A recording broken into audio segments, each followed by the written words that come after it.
We're snorting cap rates and shooting up cash flow here at Deal Junkies.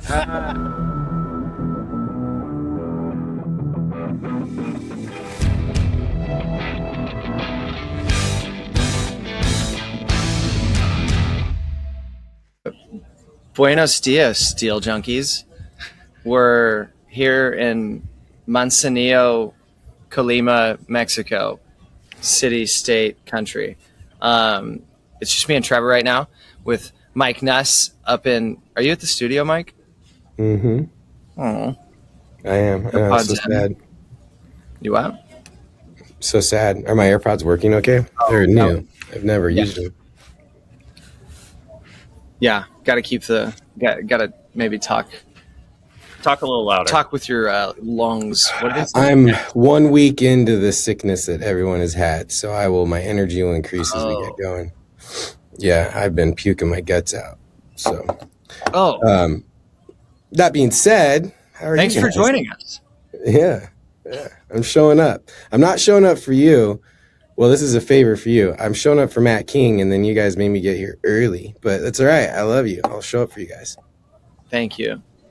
Trevor today wanted to talk about development. I think we talk about development a lot, but no, I assume he has new ideas. So. No, I don't have new ideas. So what we've been seeing a lot of is projects that don't work, which I'm guessing you see a lot of in the residential space also, Mike. And there's a lot of people who listen to this who want to get into development. So I want to talk about why they shouldn't, maybe, or what they should look out for. So I want to talk through projects and what you guys see make them not work, how people take them and develop the land and take them to the entitlement phase when they shouldn't, because the project doesn't actually pencil and they don't think about all these things on the front end. So I want to save people millions of dollars from the lessons you guys have learned. This is just Trevor being so they don't have to philanthropic. This is an episode on philanthropy. Charitable Trev. Mike, do you see a lot of that right now? You do a lot more like coaching on the development side than we do. I mean, we've connected you with people who want to do developments up in Portland, and then I guess just kind of... Yeah, I mean, it's that stupid pie in the sky that people want, right? For whatever fucking reason, it's just like, I want these units. I don't want to do 1 to 4 unit. I want a 12-plex, or I want to build an apartment building. Most people don't have any clue what they're doing when they get into it. And it's so much more complicated, significantly more complicated. The financing, the acquisition, and the due diligence on the front end, the time it takes to get something that is actually lendable on, the way that then construction loan actually happens, and the fact that the pool of people that construction lenders are going to lend to has shrunk significantly. Mm-hmm. There's problem number 1. And then number 3, if you can get a construction loan and you can get the thing built, what happens on the back end? And there's so much lack of knowledge going into that, that what we see right now is a ton of failed projects. And a lot of that's market rate driven or market condition driven. We've been in a recession. The first thing that drops in value is land. Bad basis. So many projects that were bought in 21, 22, 23, you just have bad basis. And then now you have a property that you own that you can't move forward on unless you just bring a lot of money to the table. And so in that aspect, the development world, if you can just bring money to the table, that's how you can solve problems. But if you don't have the ability to bring money to the table, they get stuck very, very quickly. So I see that a lot, and I don't know development as well as you guys, so I'll probably ask you a lot of questions. But what I'm seeing from the deals we're looking at is, yes, you can bring money to the table and it works, but should you bring money to the table? So what I'm seeing a ton of is the cost to build versus the end value, or your all-in cost after land acquisition, all the fees and whatnot, is higher than the end value. So it's like, you could bring money to the table and still do the deal, but why would you? I think a good exercise for people that are thinking about getting into development, and Mike, I don't know if you can speak to this. I really don't know how we fell into it. I mean, I just wanted to do it really bad, so that was probably part of it. And I just started learning as much as I could about it. But an exercise that makes sense to do on the front end is to look at projects that were built a year ago that are for sale now that, just got recently stabilized. Look at what their rents are, look at current value, and then say, okay, what would it cost to build us to build this type of project right now? Because there's projects on the market right now that are selling in major distress, that are new, that are either in receivership and the bank is selling it back to the open market, or it's, the bank is forcing a sale from the seller and the seller's not going to get anything out of it. The bank is just trying to get their loan amount back, right? Or even take a haircut on the loan amount. And so if you're looking at the projects that are like in distress right now, then just think, okay, how much is the market going to improve by the time that I finish that exact same type of project? Like the only projects that are really still working are ones where there was a really good basis on the land and it's like woody walk up. And even those are really tight right now. Like I can't, or there's some sort of state funding to bridge the gap on the wave SDCs. You're not going to have property taxes for the first 10 years. And you have, some sort of like guaranteed income through federal housing. Like I don't even dive into that world, but I know that on our end, if you're going to do market rate anything, your goal is to do market rate housing, and there's no state added benefit. Like the only thing that even remotely underwrites, from what I can tell, and this might be on us, is woody walk up. And it's like you can't, because it's like the bottom end of new construction. Because the cost on all the projects we're looking for, the cost to add that podium and like have your extra cost per square foot on the project is not justified. You're not getting that much higher rents on those projects in those locations where you're taking it higher. So it might cost $250, $300 a square foot to do it, but your rent's the same versus 180 to higher. 180 to 200 square foot to build 3-story walk up. Yeah. And I mean, there's areas in like where, Michael Hamilton plays that it can still make sense because rents are so much higher per square foot, and he's building projects that I think are feasible, and he has economies. He's not building right now. That's the whole thing. You guys are really talking about a point in time. And so I think we want to, like, what are we trying to get out of this episode? At a point in time, there's a certain construction type that just does not work right now. And you guys nailed it. And so that's one reason Michael Hamilton hasn't been building anything. He did buy the Rite Aid project, and he is moving forward with the Rite Aid project in Portland, but he hasn't broken ground on any other projects because the answer is the only solution is to dump money into it. And why would you dump money into that when there's other things to dump money into? And so this is how construction cycles work. You have booms and you have troughs, and we are in the middle of a trough. And we're in the middle of a trough because the back end's terrible, right? Builders build for the back end. And if the back end's there, builders will build. If the back end is not there, builders cannot build. And so that's just a period of time that we're in. The other thing that comes to matter is now your capital stacks. It's so the construction that is getting done in Portland, for example, it's institutional capital. They're looking at 20 and 30-year timelines. One of the sexiest buildings in Portland is being finished right now. It's probably one of the more expensive builds that we've seen in town. And it was the high water mark of a land sale. And I remember looking at a warehouse after this piece of land sold, and it must have been 2019, 2020, sometime around there, maybe 21. And the guys trying to sell the warehouse were pointing to that piece of land as, well, this is why this thing's worth this. And it's like, because an institutional capital stack dropped a shit ton of money. Is that what the market is? And that's the thing is, unless you have experience, unless you know what you're doing, how do you evaluate these things? And that's like the biggest lesson I would say for this is do not get into development by yourself. You absolutely need a mentor. And market conditions can be the opposite. So I'll give you an example of when we tried to do our first 20-unit apartment building. Had some great land in Multnomah Village. It's a part of town that's ritzy, very valuable. No new buildings had gone up. There was one building, 2 lots down that had gone up 10 years prior. There was a couple buildings in entitlement. And this was a period of time as 2014, 2015, where construction costs were escalating significantly. And when we got our bid back, it was $4 million to build this building. And we're looking at it going, we can't do this. It's $200,000 a unit. That we didn't pull the trigger. But if we did pull the trigger, we probably would have sold that building for like $7 or $8 million. because we were so shell shocked and I didn't know how to evaluate the back end. And part of evaluating the back end as a developer is you're taking risks. That is exactly what development is you're making guesses. You're making guesses that this is where the economy is going to be when I'm done with this project. And ideally going in, you want it to make sense that day when you sign the contract, knowing that 18 months later, you'll have a finished project. And so when the market's going up, then you don't pull the trigger. Right. So I didn't pull the trigger because we would have had to get $3 per square foot on rent.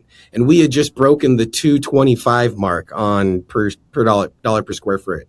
Right. So I remember I was underwriting my acquisitions at $1.50 a square foot in Portland for existing buildings. We're looking at new constructions just getting over $2 a square foot. And this one is, well, the only way we can refinance in the back end is if we get over $3 a square foot on rent. It just didn't make any sense. There was no comps for it. Maybe down in Uptown or Northwest 23rd or the ritziest part of town where tons of institutional capital is getting dropped. And so we exited that project and never built it. And looking back, well, lost $1 million by not taking the risk. So do you think in that case, like you would have just used lower leverage, you would have known it's not worth it today, but you would have had a future outlook on it? Because you couldn't have got the debt stack to get 75% LTV or LTC on it probably, right? Because the rents weren't there, but you would have been making a bet on the future value and you would have known, okay, I'm going to build this and today's cost isn't worth it day one, but you're just placing a bet on the future. And that's what people are doing. Yeah, you need to be, development isn't something that you want to do with a ton of debt. Right? You need debt, you need construction debt, but you need equity. Ideally, what a lender wants to see is that you have the dirt free and clear, or you have it close to free and clear.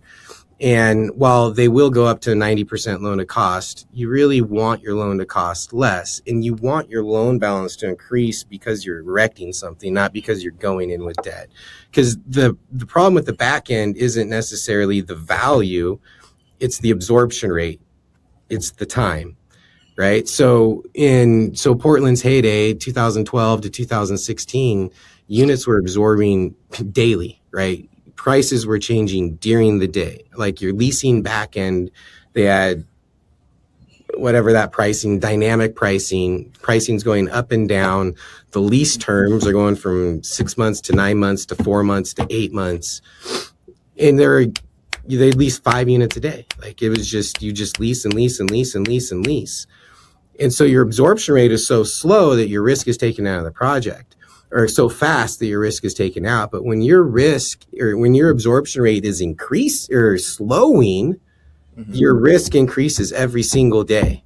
And so that's where concessions come from, right? And so now how do you pencil, all right, we think we're going to lease 2 units a week or 4 units a week, to now we can only lease 2 units a week. And in order to lease 2 units a week, we have to give away 4 months of rent. How do you put that into your pro forma? The way you put that in your pro forma is you don't use much debt. You look at a 30-year timeline. You understand you're dumping millions of dollars in this project, and you understand that this is a means to a different end. Development at scale is more about, I don't know where I'm going with this, but does that make sense? Like there's so many factors. It's not, flipping a house is easy. You buy it, you fix it up, you rent it, you sell it, whatever. It's a 6 to 9 month timeline. A development project is 3 months of due diligence or more. It's a year of entitlement or more. It's 12 to 18 months of construction or more. It's 3 different loans. Your exposure is significantly different. And that's the difference between residential and commercial is you have to have better stacks of capital. You have to have more resources. So what mistakes are people making then? Because we see a lot of people who are developers, but not builders. And we're the builder coming in, looking at what they've done so far. And we're like, why would you do it this way? Why did you design it this way? Why'd you buy the land for this? And to me, it's like, they're not even considering back end value or build cost. Is my take. I think that to speak to specific projects that we're working on, and also to second Mike's thought process of the 24-month period before you can even potentially break ground on the project. It's like we're coming into projects at the 24-month mark, and we're like, why'd you guys do it like this? Come on. And it's like hindsight's 2020. Like, I'm sure 2 years ago or 3 years ago when they start, and like a ton of, one land project we're looking at, they bought the land in 2019, and they've been just working it since 2019, and they got a part of it done, and now they're working on the second part, and we're going to come in and, finish it. But it's like, when I'm looking at that and saying, why did you do it this way? It's like, okay, why did you do it this way in 2022? Oh, that makes sense. Like, I would have maybe done the same thing in 2022. And so to your, like, you're looking at a point in time. It's like, we have the advantage of hindsight when we come in on the project to be like, hey, maybe this made sense 3 years ago, but right now it doesn't. And so I think a lot of people are getting stuck right now because they started a project without the foresight of where potentially the market's going to go. And it's not like anybody knows. Like, nobody knows what's going to happen with the market. Nobody knows that absorption rates are going to do what they did. Nobody knows that construction costs are going to do what they did. Well, so I guess the biggest take from there is that rents flattened or decreased a little bit, so you didn't have rent growth, and now your project values are down, and construction costs went up. Yeah, but you're not. Is that your take, Mike? Yeah. Well, first of all, people do know. We have forecasting. We know permit activity. You see what your competition is doing. So when you see every building that's being built is 80% studios and 1 bedrooms and 15% 2 bedrooms, and you get a couple 3 bedrooms in there, guess what? Rent's coming down in the studios and 1 bedrooms. That's how competition works. And to answer your question about why do you design it this way, why do you design 80% studios and 1 bedrooms? Because studios and 1 bedrooms are smaller units. And then when you rent them, they have a higher dollar per square foot on their rent. It's just math. So you design it this way because that math works on your pro forma. And then people do the exact same pro forma because they're looking at the same loan products, and those same loan products need to see you build at this dollar per square foot on average, and you rent on this dollar per square foot on average. And so you need 80% of your building to drive up all your rent dollar per square foot, so that way it looks good on paper. And then it comes down to execution. How fast can you build it? Can you be the first one to the market? And can you actually absorb your project? And then that comes into, well, how good is your design? Does it look cool? Where is it located? What little pocket are you in? And so, I mentioned this where I feel bad for a seller because we negotiated a deal and I had to back out. And part of it was because there are these 1 bedroom units in existing building where they're getting like COVID rents, ridiculously high rents, but they're in a part of town where there's at least 15 approved buildings that have not broke ground. And that is hundreds of 1 bedroom units. And so, after I looked at his units, I'm like, well, your building looks great on paper, but once you walk through it, you're like, your rents are going from $1,700 down to $1,200, right? I can't buy it based on that pro forma. And another example of that exact same neighborhood is development should be a balance sheet thing. You should already have your chessboard built out. And part of that chessboard is some vacant land. But you already have a balance sheet. You already have cash flow. Lenders already like you for other reasons. You can add development to your plate, but you still have your bread and butter things that you're doing. This is just a supplement to what you're doing, right? That's the incremental change type world. And so one of my friends who owns probably the most units close in Portland has a ton of land in that neighborhood because 30 years ago, he's just buying that neighborhood up. He has a lot of existing units. He has a lot of vacant land. He's built a few 80-unit buildings. And he and I went and toured some projects about 6 months ago to see what I was doing on the cottage side. And he was talking about his project. He's like, yeah, I have 2 of them, and I designed 60-unit buildings. Now I'm redesigning 12-unit townhomes. Wow. Right? So he's going from 60 units, 48 of those are studios and 1 bedrooms, to now we're going to build 12 3-bedroom, 2.5 bath townhomes. Why? Because you won't find that in that neighborhood. And he can do that. He probably spent $300,000 on architecture and engineering, and that building is approved. And he's letting that $300,000 go down the toilet. And he's now going to spend another $60,000 to do this 12 unit design, but that's how you be successful in development. The hardest thing that people won't do in the development world is let go. Except sunk costs. Yes. Yeah. Do you think now is like one of the best times to land bank then, just because land prices are so low? Because yes, that's what I've been saying, right? Like that's the whole thing is land is the first thing to drop, but land is also the first thing to come back.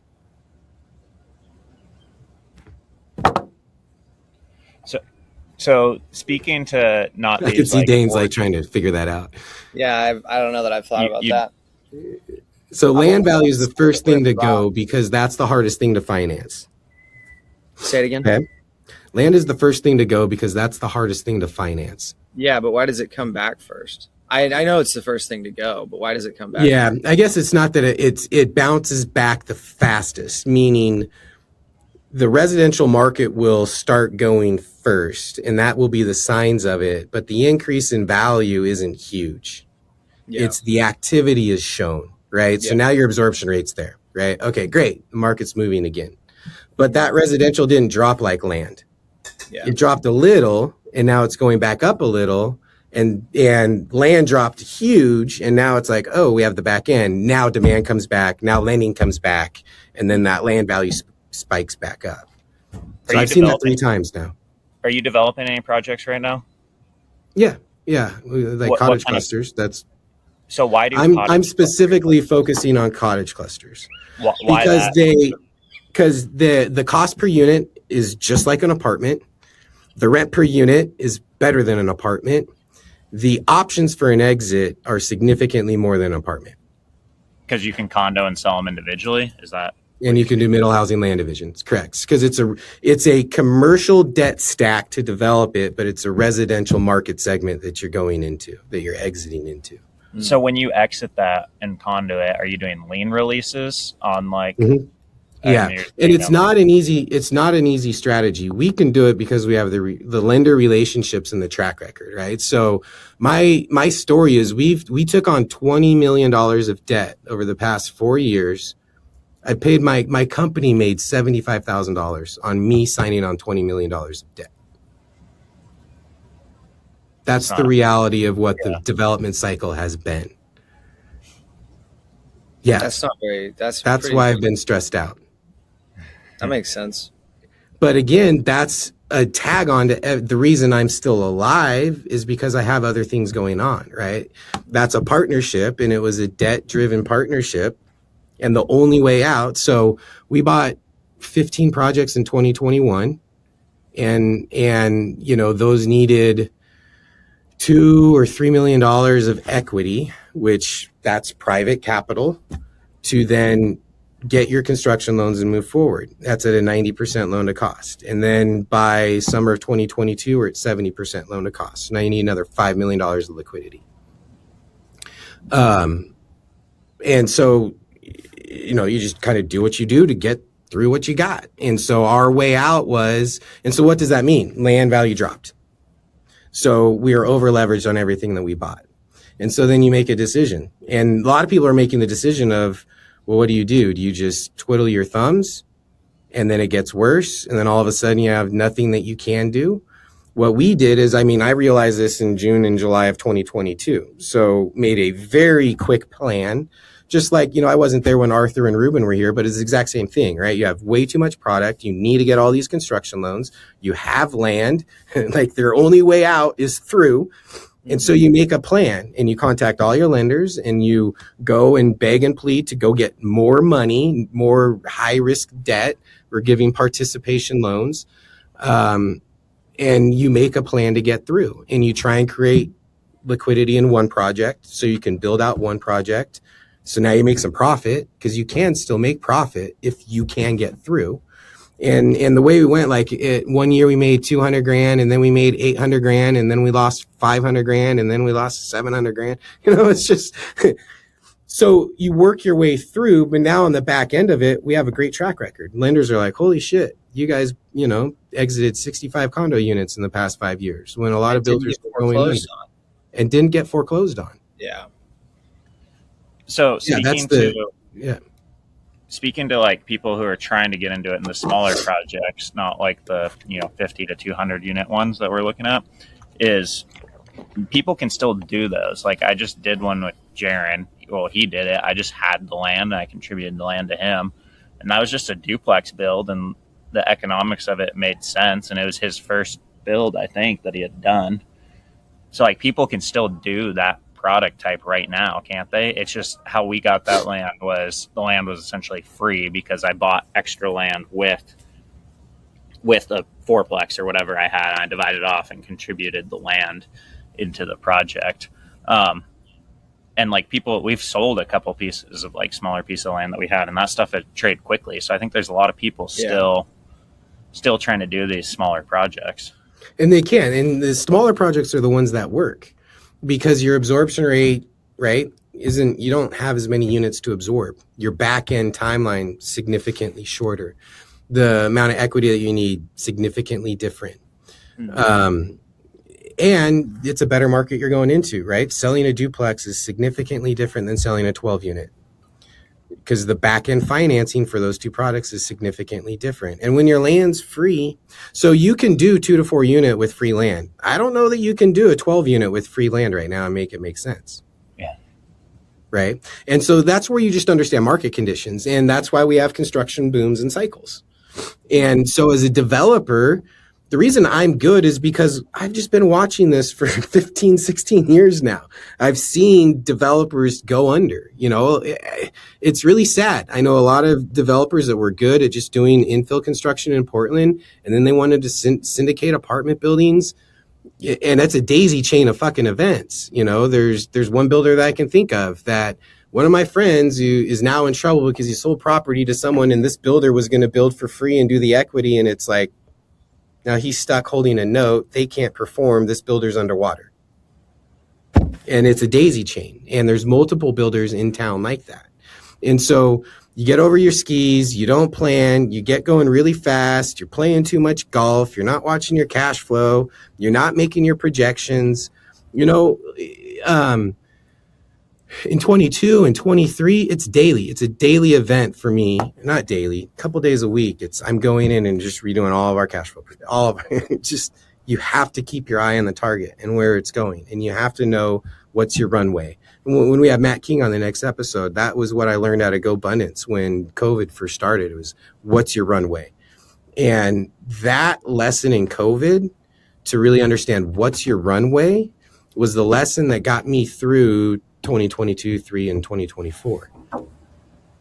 Yeah, most developers don't understand what's your runway. They're like, I don't know, what the fuck's that mean? So for people who want to get into this, like, what is the best move? Do they go work at a company that's building some of these bigger projects? Do they try to do where you and your owner occupied loan and you can build something to learn? Like, what should someone do who wants to get into this space? Man, incremental change, small development, learn what the process is, learn what the different types of capital stacks are. Don't get way over your skis. I'm never the guy that says, just go big. I'm not the Grant Cardone guy.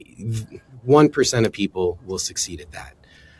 Probably 1% of the people that succeed in real estate would succeed at that. And and it's a very small percentage of people that will succeed in real estate. So don't go be a unicorn. There's no reason to go be a unicorn. You don't take on projects that can wipe you out. And that's why when you get into these bigger projects and you get into rooms with guys with bigger capital stacks, the discussion about non-recourse debt is very, very big, right? So like we just got our first non-recourse debt loan, but I've come up through the small route where I personal guarantee on everything. Everything has a personal guarantee. Everything.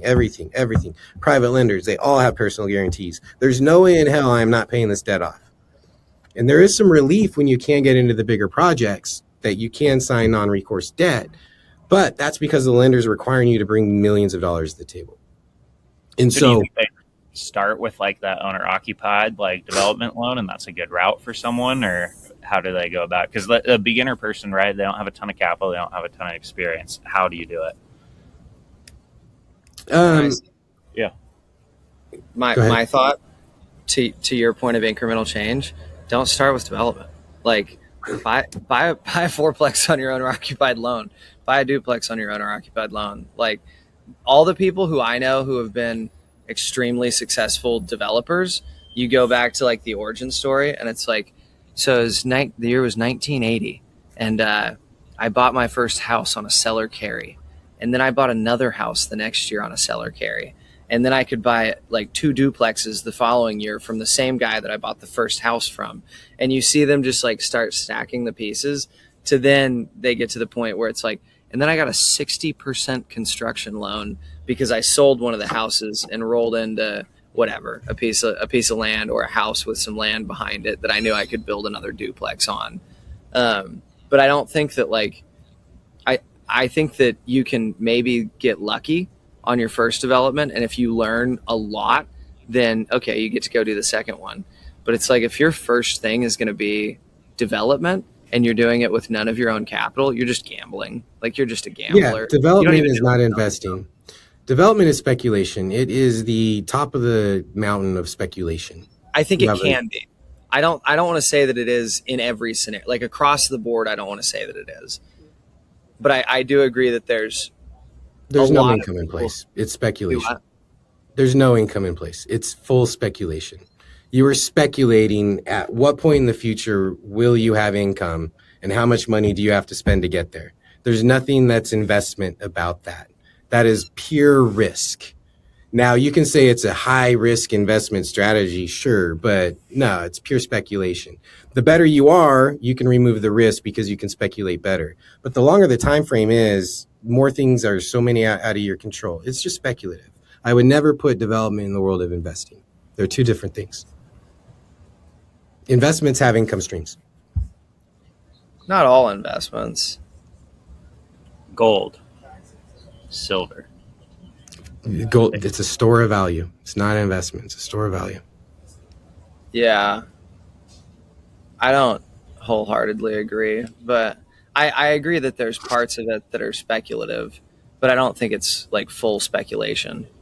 Why? There's pieces of it that you know the answer to. Like, you know what the values of XYZ are on the front end. You know what the income is going to be. Certainly if you get a construction perm loan. Do you? Do you? I mean, you know what your income's going to be. You can tell me what your construction costs are going to be 18 months. Well, the same thing could be said about a triple net, like the triple net Rite Aid. A value add, sure. People 5 years ago, no. People 5 years ago thought that a triple net Rite Aid was like a total. There's no speculation to it at all, and it's like, well, there's still risk involved, right? Because they went into bankruptcy, and now that's different, though. That's different. That is the risk of investing. But there is an income stream when they bought it. They bought an income stream. Yeah, but that doesn't mean that it's not. Like, that doesn't make development full speculation, because there were people renting apartments next door when you started building the project. Like, you know that people want to live in a certain area, and when they live, what do lenders call those loans, Dane? What are those loans called? What loans? They're called spec loans. Construction loans are called by the lender spec loans. Speculative. They are speculative I haven't loans. heard that on the construct or the commercial side. Yeah, that's what they're called, spec loans. I'm sure that it is for like a spec home, but I haven't heard it called that on the apartment side. Sure, it's semantics. There's no reason to argue about this. But to go on your point, yes, that's what I did. I started splitting off lots, selling them to builders. Then I partnered with builders once a year, and then I formed a partnership with the builder to start an actual business building. So there was a lot of incremental change. By the time by 2021 had come, I had already built 8 or 9 homes as a partnership. And so I understood the process. I understood that we were getting into it. So incremental change is the way to get into it. Yeah, don't start with it. Yeah. Okay. Well, we got to hop on to another episode, but any closing thoughts there? Buy a fourplex with your owner-occupied loan that has 3 people renting it right now and 1 vacant unit that you can turn. Yeah, development is a shiny object, and it makes sense why people want to do it. But how many people that want to do it actually know how to profit off of it and what profit you're going to get? And that's the problem. And that's where you really want a mentor that can show you this is the actual strategy. This is how we actually get through the process. And this is the actual profit that you make. Sweet. We'll close it out for us. Deal Junkies, Thank you for listening. Buenos noches.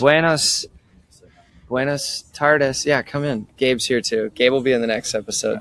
Hi, Mike. Oh, my favorite golf hater. Tell him to share it with a friend. Oh, hey, please share Deal Junkies with your friend, somebody you love. We love you, Deal Junkies. We'll see you next time.